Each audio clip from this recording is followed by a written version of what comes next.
Pasang Diri Mojang Jajaka Kabupaten Garut ini adalah sebagai perwujudan dari generasi muda unggulan yang dapat memerankan diri sebagai duta daerah.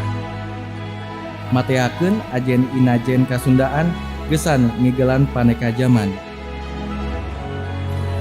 Ada hal yang lebih penting dari raihan predikat Mojang dan Jajaka, baik itu pinilih, wakil satu, dan seterusnya.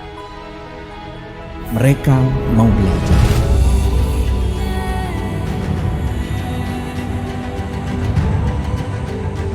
Mereka belajar bagaimana berbicara di depan umum dengan baik,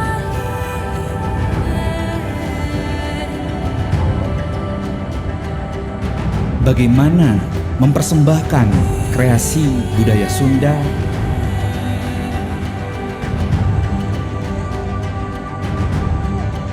mau belajar menuturkan bahasa Sunda,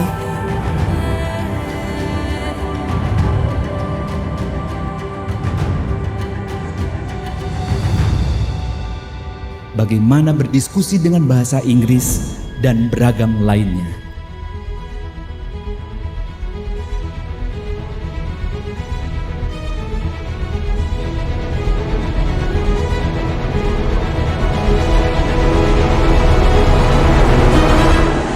Willing to learn dan sense of achievement.